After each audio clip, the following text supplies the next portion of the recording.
शान्ताकारं भुजगशयनं पद्मनाभं सुरेशं विश्वाधारं गगनसदृशं मेघवर्णं शुभांगं लक्ष्मीकान्तं कमलनयनं योगिभिर्ध्यानगम्यं वन्दे विष्णुं भवभयहरं सर्वलोकैकनाथम्।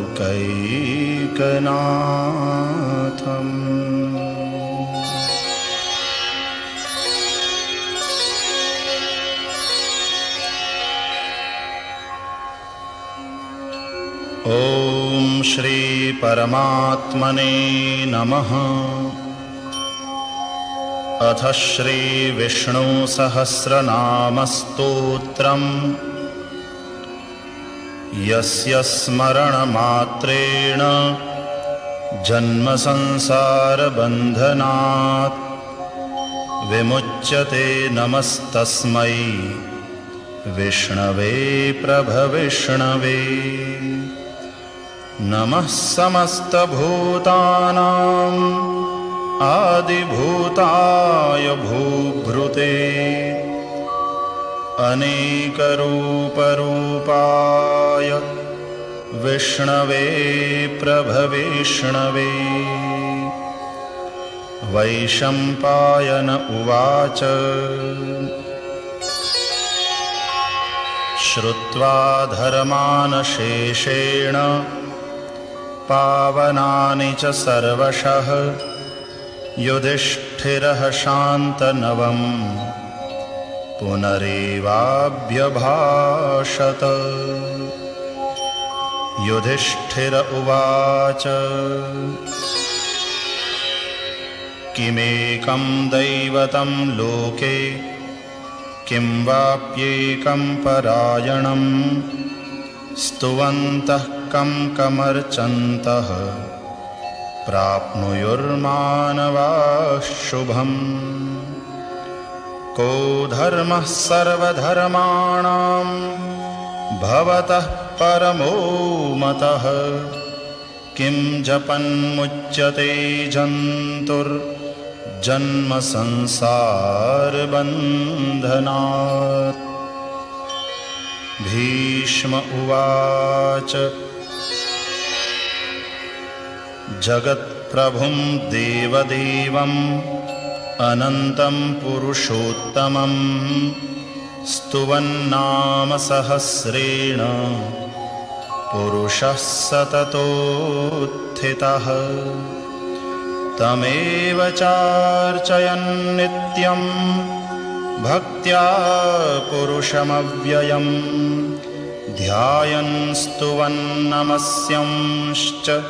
यजमानस्तमेव च। अनादिनिधनं विष्णुं सर्वलोकमहेश्वरं लोकाध्यक्षं स्तुवन्नित्यं सर्वदुःखातिगो भवेत्। ब्रह्मण्यं सर्वधर्मज्ञं लोकानां कीर्तिवर्धनं लोकनाथं महद्भूतं सर्वभूतभवोद्भवम्।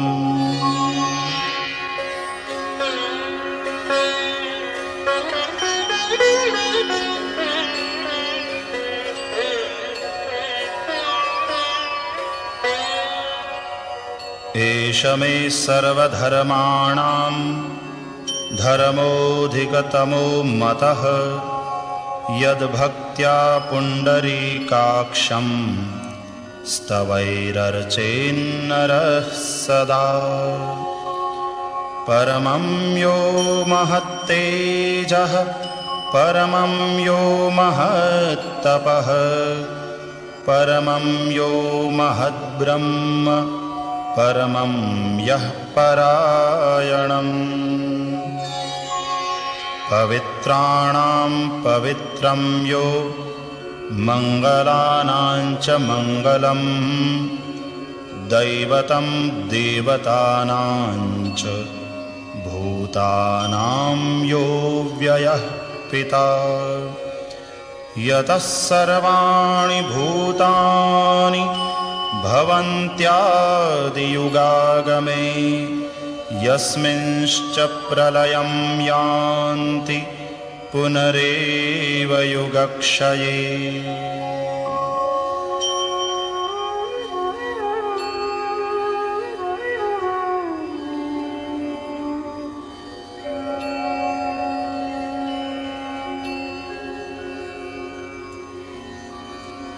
तस्य लोकप्रधानस्य जगन्नाथस्य भूपते विष्णोर्नाम सहस्रं मे शृणु पापभयापहम् यानि नामानि गौणानि विख्यातानि महात्मनः ऋषिभिः परिगीतानि तानि वक्ष्यामि भूतये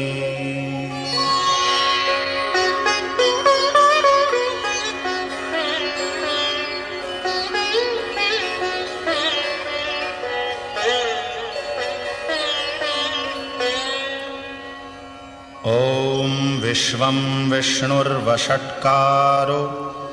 भूतभव्यभवत्प्रभुः भूतकृद्भूतभृद्भावो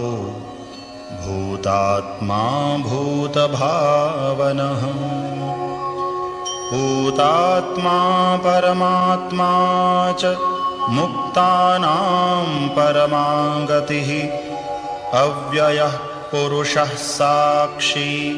क्षेत्रज्ञोऽक्षर एव च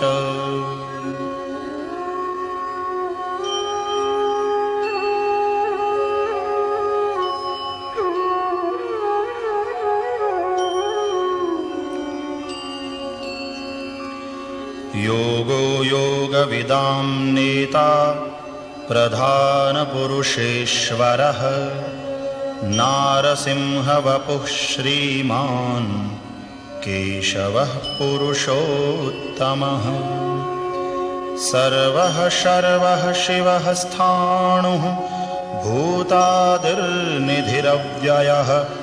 सम्भवो भावनो भर्ता प्रभवः प्रभुरीश्वरः स्वयंभूः शम्भुरादित्यः पुष्कराक्षो महास्वनः अनादिनिधनो धाता विधाता धातुरुत्तमः अप्रमेयो ऋषिकेशः पद्मनामोऽमरप्रभुः विश्वकर्मा मनुस्त्वष्टा स्थविष्ठः स्थविरो ध्रुवः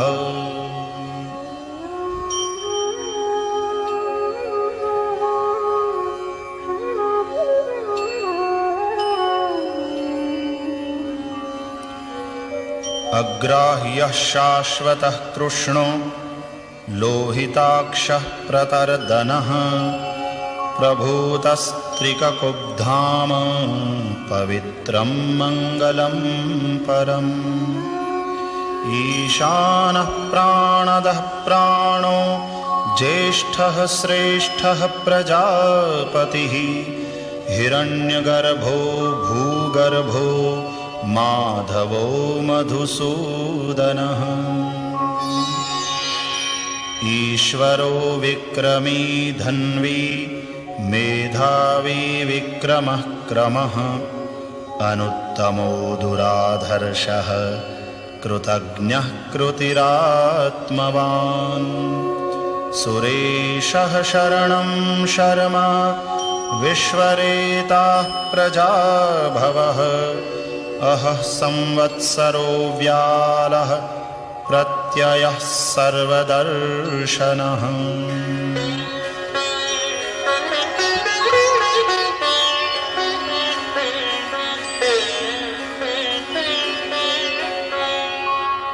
अजः सर्वेश्वरः सिद्धः सिद्धिः सर्वादिरच्युतः वृषा कपिरमेयात्मा सर्वयोगविनिःसृतः वसुर्वसुमनाः सत्यः समात्मा संमितः समः अमोघः पुण्डरीकाक्षो वृषकर्मा वृषाकृतिः रुद्रो बहुशिरा बभ्रुर्विश्वयोनिः शुचिश्रवाः अमृतः शाश्वतस्थाणुः वरारोहो महातपाः सर्वगः सर्वविद्भानुर्विश्वक्सेनो जनार्दनः वेदो वेदविदव्यङ्गो वेदाङ्गो वेदवित् कविः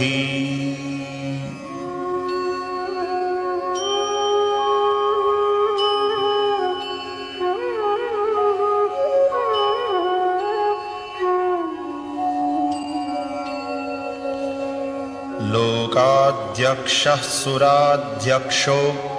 धर्माध्यक्षः कृताकृतः चतुरात्मा चतुर्व्यूहः चतुर्द्रंष्ट्रश्चतुर्भुजः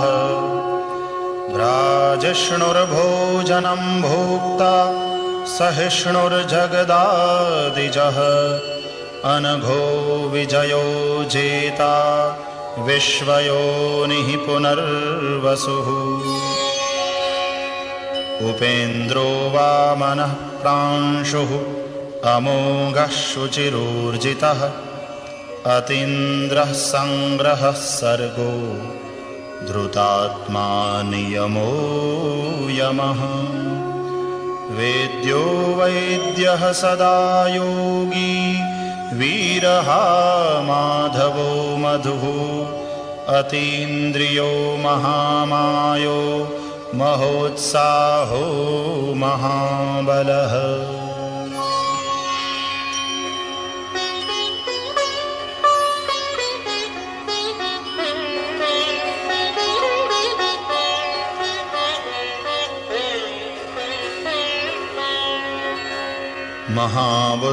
महाबुद्धिर्महावीर्यो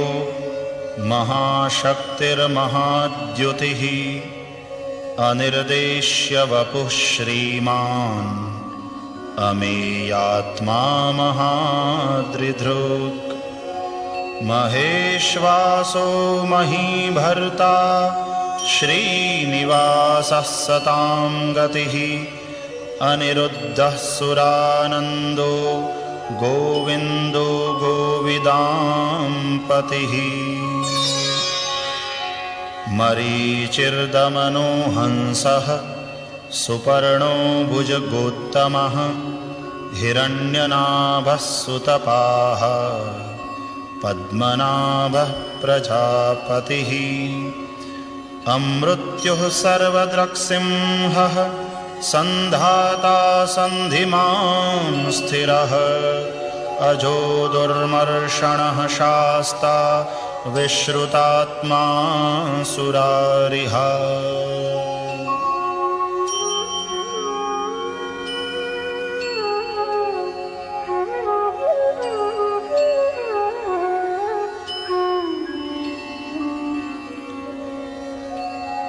गुरुर्गुरुतमो धाम सत्यः सत्यपराक्रमः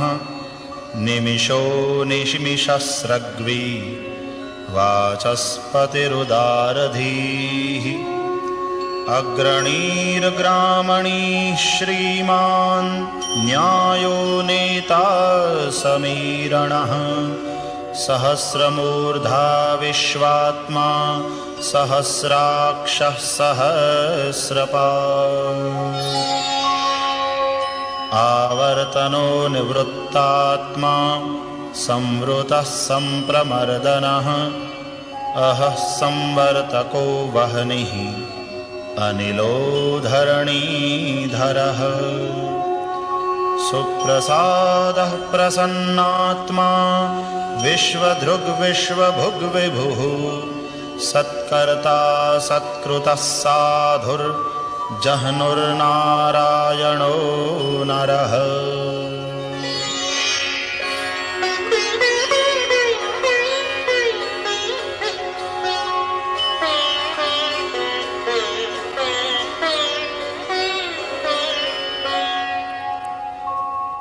असंख्येयो प्रमेयात्मा विशिष्टः शिष्टकृच्छुचिः सिद्धार्थः सिद्धसंकल्पः सिद्धिदः सिद्धिसाधनः। वृषा हि वृषभो विष्णुर्वृषपर्वा वृषोदरः वर्धनो वर्धमानश्च विविक्तश्रुतिस्सागरः। सुभुजो दुर्धरो वाग्मी महेन्द्रो वसुदो वसुः नैकरूपो बृहद्रूपः शिपिविष्टः प्रकाशनः। ओजस्तेजोद्युतिधरः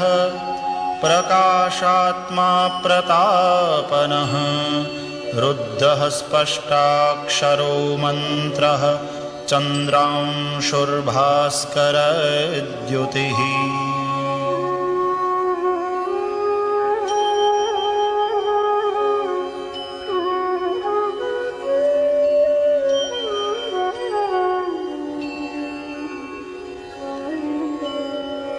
अमृतांशूद्भवो भानुः शशबिन्दुः सुरेश्वरः औषधं जगतः सेतुः सत्यधर्मपराक्रमः।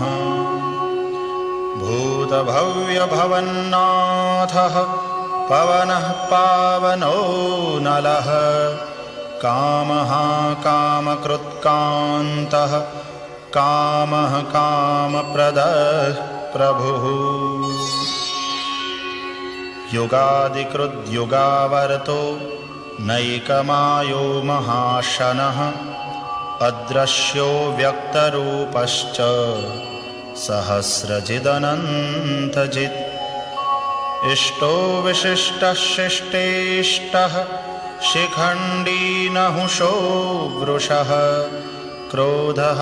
क्रोधकृत्कर्ता विश्वबाहुर्महीधरः।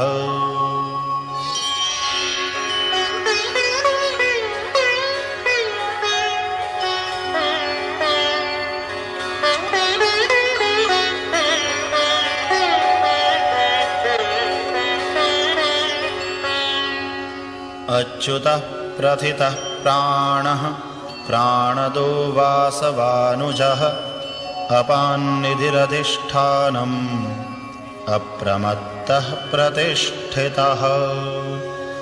स्कन्दः स्कन्दधरो धुर्यो वरदो वायुवाहनः वासुदेवो बृहद्भानुः आदिदेवः पुरन्दरः।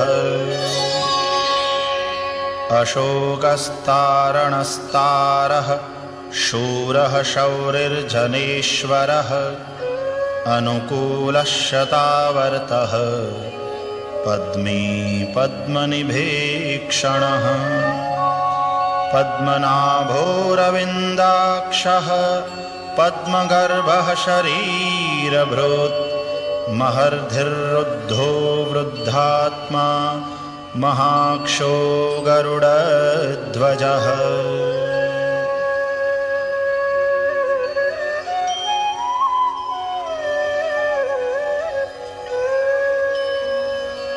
अतुलः शरभो भीमः समयज्ञो हविर्हरिः सर्वलक्षणलक्षण्यो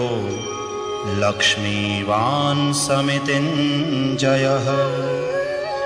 विक्षरो रोहितो मार्गो हेतुर्दामोदरः सहः महीधरो महाभागो वेगवानमिताशनः। उद्भवः क्षोभणो देवः श्रीगर्भः परमेश्वरः करणं कारणं कर्ता विकर्ता गहनो गुहः व्यवसायो व्यवस्थानः संस्थानस्थानदो ध्रुवः परर्धिः परमः स्पष्टः तुष्टः पुष्टः शुभेक्षणः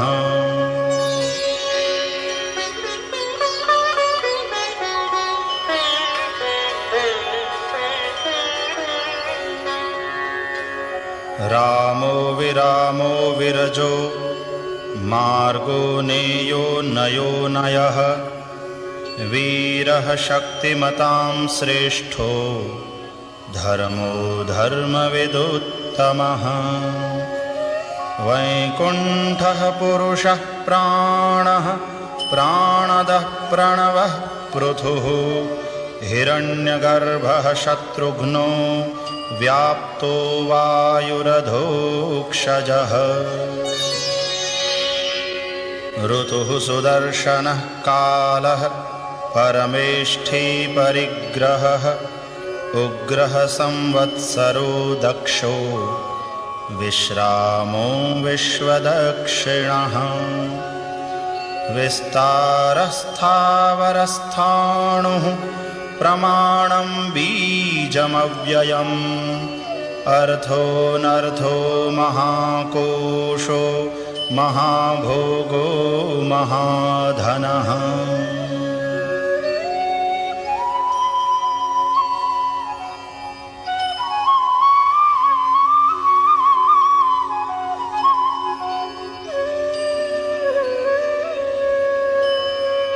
अनिर्विण्णः स्थविष्ठो भुर्धर्मयूपो महामखः नक्षत्रनेमिर्नक्षत्री क्षमः क्षामः समीहनः यज्ञ इज्यो महेज्यश्च क्रतुः सत्रं सतां गतिः सर्वदर्शी विमुक्तात्मा सर्वज्ञो ज्ञानमुत्तमम् सुव्रतः सुमुखः सूक्ष्मः सुघोषः सुखदः सुहृत् मनोहरोजितक्रोधो वीरबाहुर्विदारणः स्वापनः स्ववशो व्यापी नैकात्मानैककर्मकृत् वत्सरो वत्सलो वत्सी रत्नगर्भो धनेश्वरः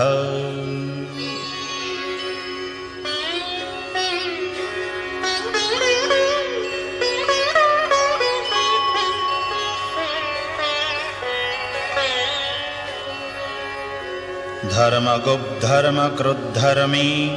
सदसत्क्षरमक्षरम् अविज्ञाता सहस्रांशुः विधाता कृतलक्षणः गभस्तिनेमिः सत्त्वस्थः सिंहो भूतमहेश्वरः आदिदेवो महादेवो देवेशो देवभृद्गुरुः उत्तरो गोपतिर्गोप्ता ज्ञानगम्यः पुरातनः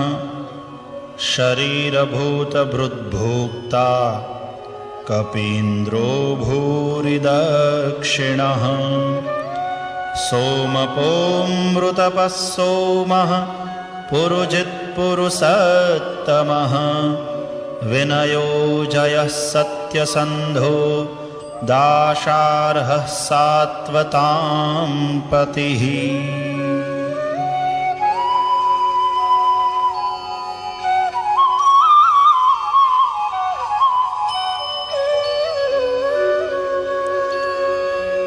जीवो विनयिता साक्षी मुकुन्दो मितविक्रमः अम्भो निधिरनन्तात्मा महोदधिशयोऽन्तकः अजो महार्हः स्वाभाव्यो जितामित्रः प्रमोदनः आनन्दो नन्दनो नन्दः सत्यधर्मा त्रिविक्रमः महर्षिः कपिलाचार्यः कृतज्ञो मेदिनीपतिः त्रिपदस्त्रिदशाध्यक्षो महाशृङ्गः कृतान्तकृत् महावराहो गोविन्दः सुषेणः कनकाङ्गदी गुह्यो गभीरो गहनो गुप्तश्चक्रगदाधरः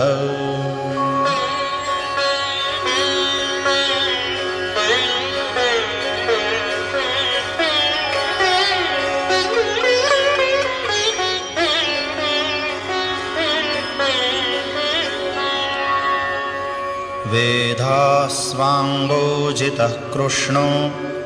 दृढः सङ्कर्षणोच्युतः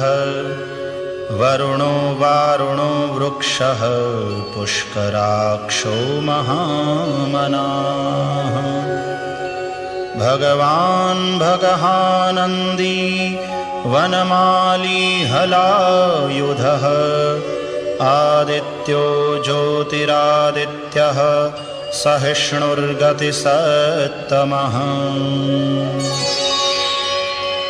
सुधन्वा खण्डपरशुर्दारुणो द्रविणप्रदः दिवि स्पृक् सर्वदृग्व्यासो वाचस्पतिरयो निजः त्रिसामा सामगस्साम निर्वाणं भेषजं भिषक् संन्यासकृच्छमः शान्तो निष्ठा शान्तिः परायणः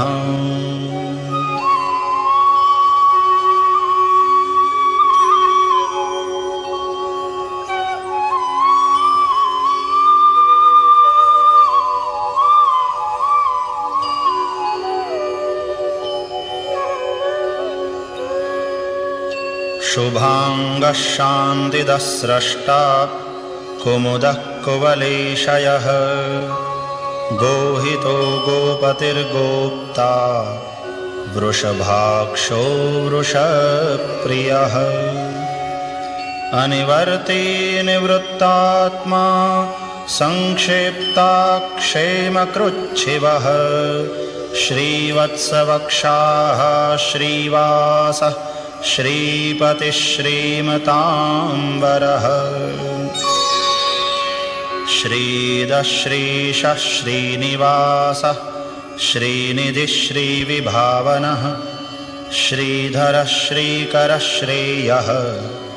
श्रीमान् लोकत्रयाश्रयः स्वक्षः स्वङ्गः शतानन्दो नन्दिर्ज्योतिर्गणेश्वरः विजितात्मा विधेयात्मा सत्कीर्तिश्छिन्न संशयः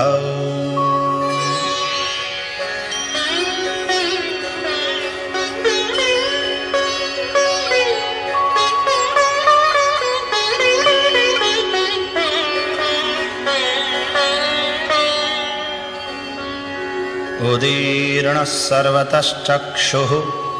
अनीशः शाश्वतस्थिरः भूषयो भूषणो भूतिः विशोकः शोकनाशनः अर्चिष्मान्नर्चितः कुम्भो विशुद्धात्मा विशोधनः अनिरुद्धो प्रतिरथः प्रद्युम्नो मितविक्रमः कालनेमिनिहावीरः शौरिः शूरजनेश्वरः त्रिलोकात्मा त्रिलोकेशः केशवः केशिहा हरिः कामदेवः कामपालः कामीकान्तः कृतागमः अनिर्देश्य वपुर्विष्णुर्वीरोऽनन्तो धनञ्जयः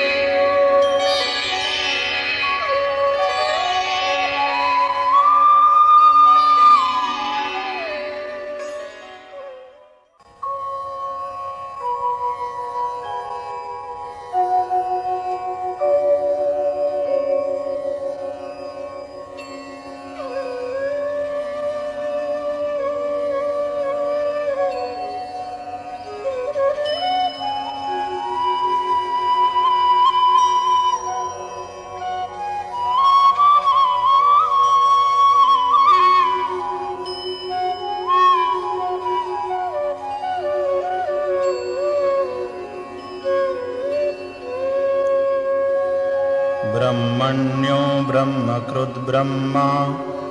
ब्रह्म ब्रह्मविवर्धनः ब्रह्मविद्ब्राह्मणो ब्रह्मी ब्रह्मज्ञो ब्राह्मणप्रियः महाक्रमो महाकर्मा महातेजा महोरगः महाक्रतुर्महायज्वा महायज्ञो महाहविः स्तव्यस्तवप्रियस्तोत्रम् स्तुतिस्तोतारणप्रियः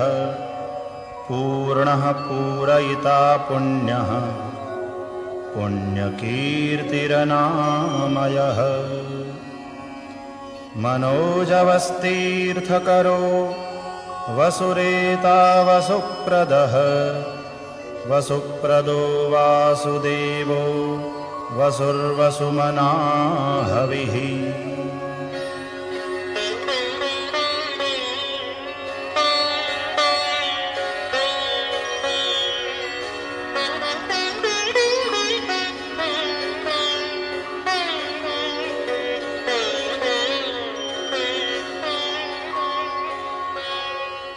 सद्गतिः सत्कृतिः सत्ता सद्भूतिः सत्परायणः शूरसेनो यदुश्रेष्ठः सन्निवासः सुयामुनः भूतावासो वासुदेवः सर्वासु निलयो नलः दर्पः दर्पदो द्रप्तो दुर्धरोऽथापराजितः विश्वमूर्तिर्महामूर्तिः दीप्तमूर्तिरमूर्तिमान् अनेकमूर्तिरव्यक्तः शतमूर्तिः शताननः एकोनैकः सवहकः किम् यत्तत्पदमनुत्तमम् लोकबन्धुर्लोकनाथो माधवो भक्तवत्सलः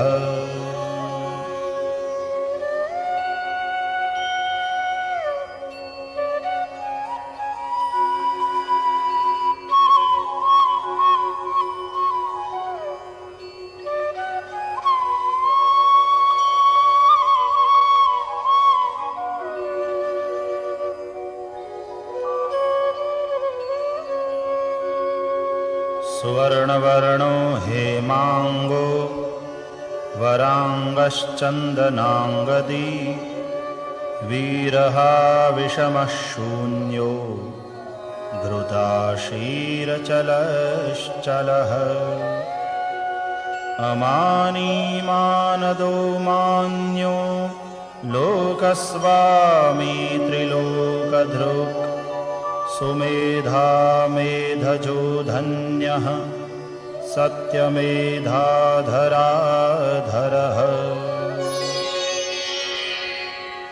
तेजो वृषोद्युतिधरः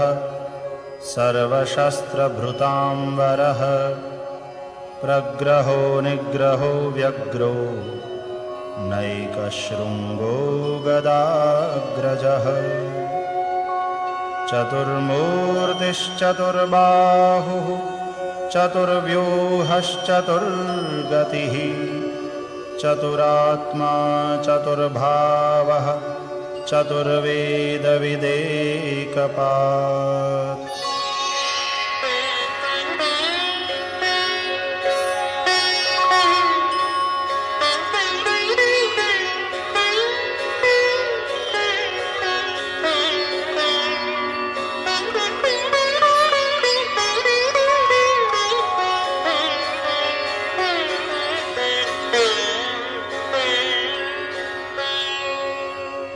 समावर्तो निवृत्तात्मा दुर्जयो दुरतिक्रमः दुर्लभो दुर्गमो दुर्गो दुरावासो दुरारिहा शुभांगो लोकसारंगः सुतन्तुस्तन्तुवर्धनः इन्द्रकर्मा महाकर्मा कृतकर्मा कृतागमः उद्भवः सुन्दरः सुन्दो रत्ननाभः सुलोचनः अर्को वाजसनः शृङ्गी जयन्तः सर्वविजयी सुवर्णबिन्दुरक्षोभ्यः सर्ववागीश्वरेश्वरः महाह्रदो महागर्तो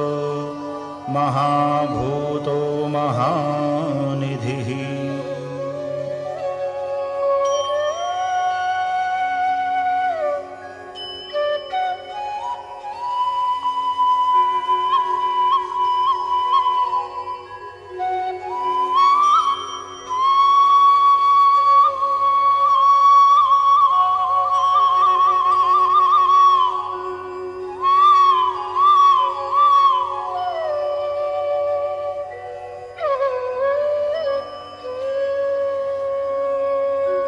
कुमुदः कुन्दरः कुन्दः पर्जन्यः पावनो नीलः अमृतांशोऽमृतवपुः सर्वज्ञः सर्वतोमुखः सुलभः सुव्रतः सिद्धः शत्रुजिच्छत्रुतापनः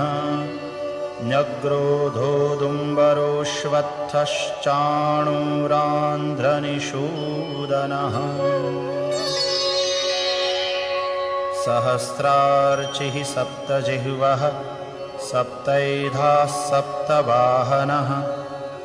अमूर्तिरनघो चिन्त्यो भयकृद्भयनाशनः अणुर्बृहत्कृशः स्थूलो गुणभृन्निर्गुणो महान् अद्रुतस्वद्रुतस्वास्यः प्राग्वंशो वंशवर्धनः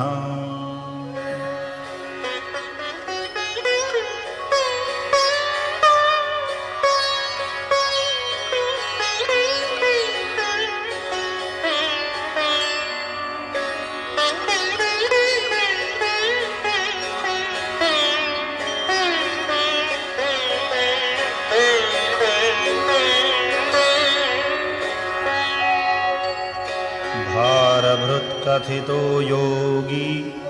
योगीशः सर्वकामदः आश्रमश्रमणक्षामः सुपर्णो वायुवाहनः धनुर्धरो धनुर्वेदो दण्डो दमयिता दमः अपराजितः सर्वसहो नियन्ता नियमो यमः सत्त्ववान् सात्विकः सत्यः सत्यधर्मपरायणः अभिप्रायः प्रियार्होर्हः प्रियकृत्प्रीतिवर्धनः विहाय सगतिर्ज्योतिः सुरुचिर्हुतभुग्विभुः रविर्विरोचनः सूर्यः सविता रविलोचनः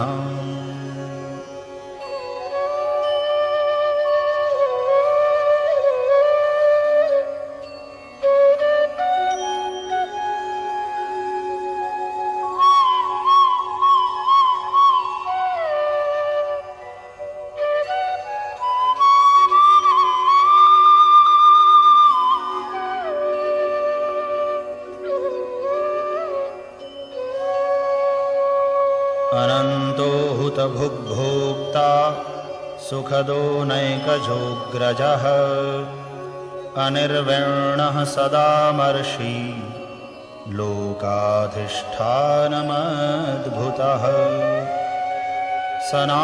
सनातनतमः कपिलः कपिरव्ययः स्वस्तिदः स्वस्तिकृत् स्वस्ति स्वस्ति भुक् स्वस्ति दक्षिणः अरौद्रः कुण्डलीचक्री विक्रम्योर्जितशासनः शब्दातिगः शब्दसहः शिशिरः शर्वरीकरः अक्रूरः पेशलो दक्षो दक्षिणः क्षमिणाम्बरः विद्वत्तमो वीतभयः पुण्यश्रवणकीर्तनः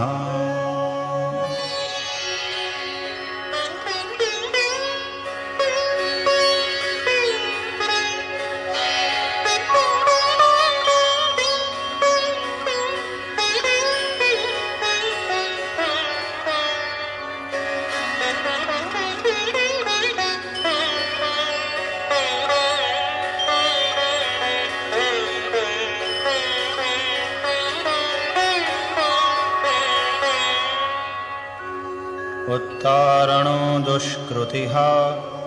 पुण्यो दुःस्वप्ननाशनः वीरः रक्षणः सन्तो जीवनः पर्यवस्थितः अनन्तरूपोऽनन्तश्रीः जितमन्युर्भयापहः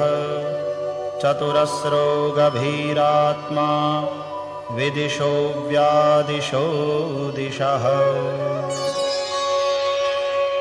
अनादिर्भूर्भुवो लक्ष्मीः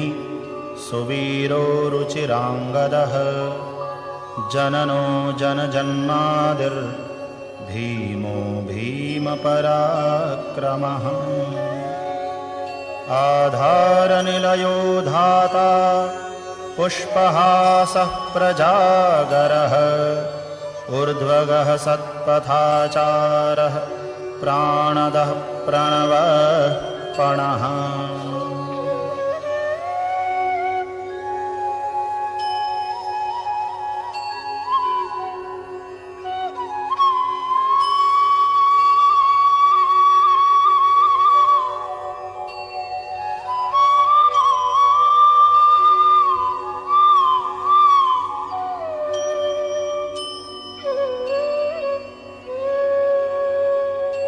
प्रमाणं प्राणनिलयः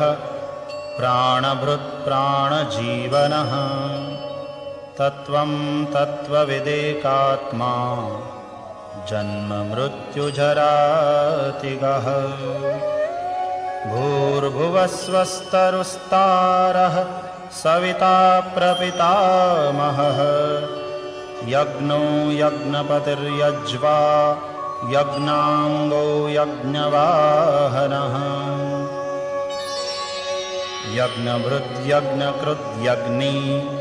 यज्ञभुग्यज्ञसाधनः यज्ञान्तकृद्यज्ञगुह्यम् अन्नमन्नादयेव च आत्मयोनिस्वयं जातो वैखानः सामगायनः देवकीनन्दनस्रष्टा क्षितीशः पापनाशनः शङ्खभृन्नन्दकी चक्री शार्ङ्गधन्वा गदाधरः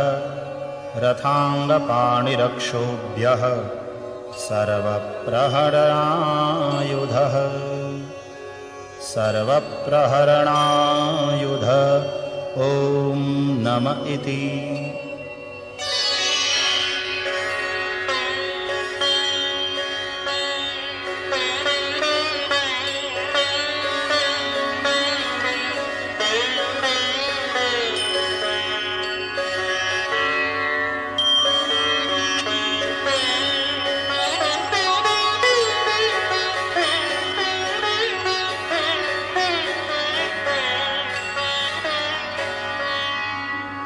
इतीदं कीर्तनीयस्य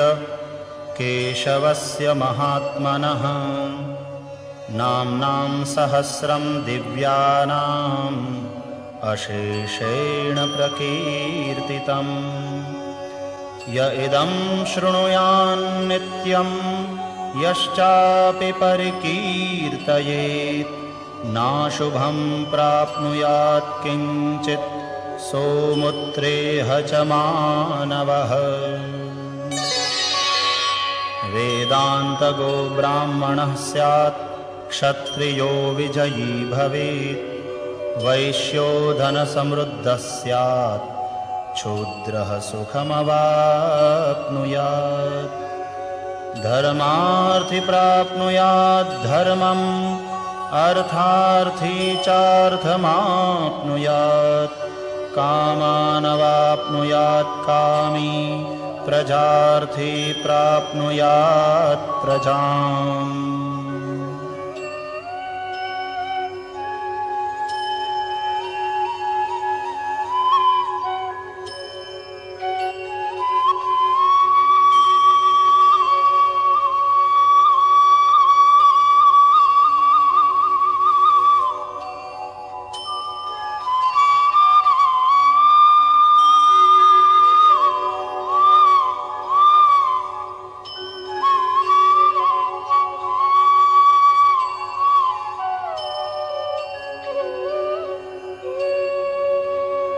भक्तिमान्यः सदोत्थाय शुचिस्तद्गतमानसः सहस्रं वासुदेवस्य नाम्नामेतत्प्रकीर्तये यशः प्राप्नोति विपुलं ज्ञाति प्राधान्यमेव च अचलां श्रियमाप्नोति श्रेयः प्राप्नोत्यनोत्तमम् न भयं क्वचिदाप्नोति वीर्यं तेजश्च विन्दति भवत्यरोगोद्युतिमान् बलरूपगुणान्वितः रोगार्तो मुच्यते रोगात् बद्धो मुच्येत बन्धनात् भयान्मुच्येत भीतस्तो मुच्येतापन्न आपदः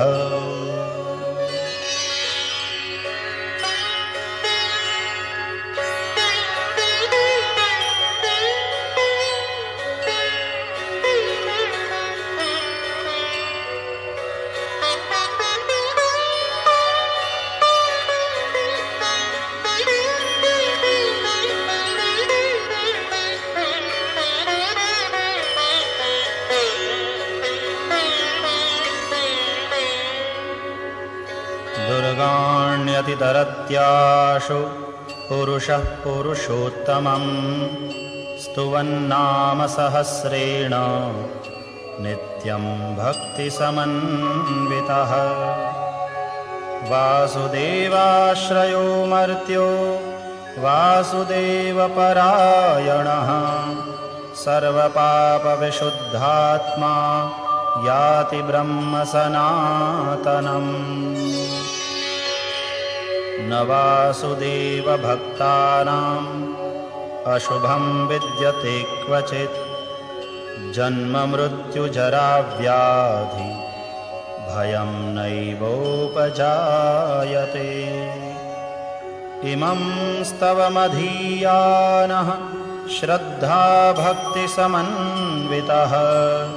युज्येतात्मसुखक्षान्ति श्रीधृतिस्मृतिकीर्तिभिः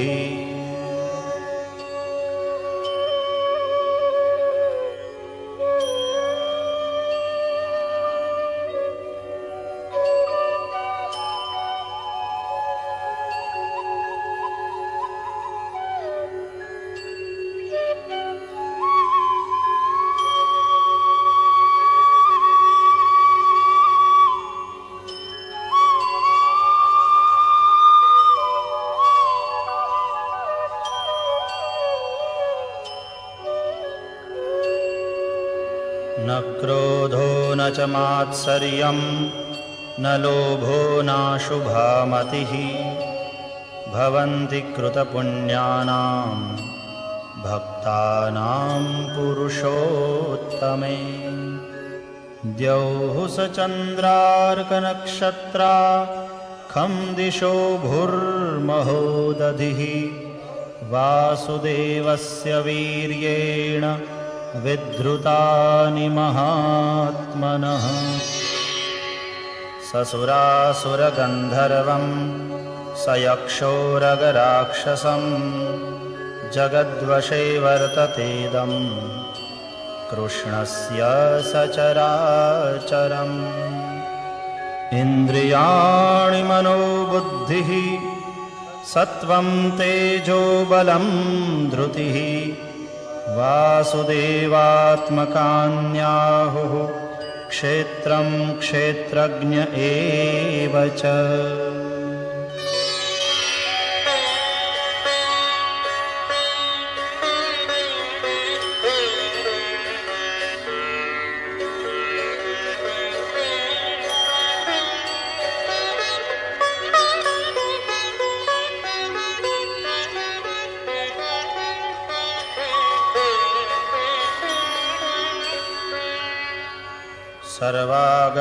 सर्वागमानामाचारः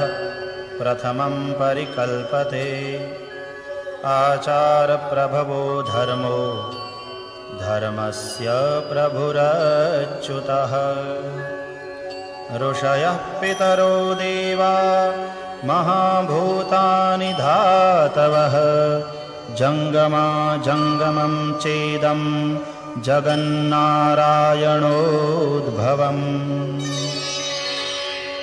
योगो ज्ञानं तथा सांख्यं विद्याः शिल्पादिकर्म च वेदाः शास्त्राणि विज्ञानम् एतत्सर्वं जनार्दनात् एको विष्णुर्महद्भूतं पृथग्भूतान्यनेकशः त्रीन् लोकान् व्याप्य भूतात्मा भुङ्क्ते विश्वभुगौ व्ययः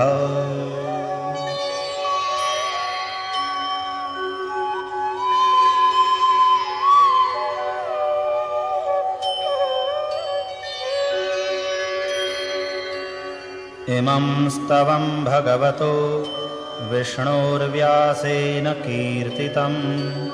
पठेद्य इच्छेत् पुरुषः श्रेयः प्राप्तुं सुखानि च विश्वेश्वरमजं देवं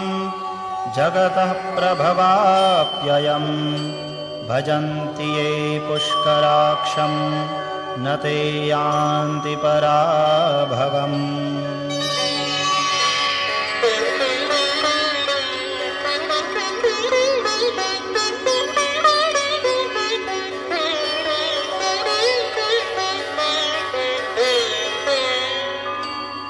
ॐ तत्सदिति श्रीमहाभारते शतसाहस्र्यां संहितायां वैयासिक्याम् आनुशासनिके पर्वणि भीष्मयुधिष्ठिरसंवादे श्रीविष्णोर्दिव्यसहस्रनामस्तोत्रम्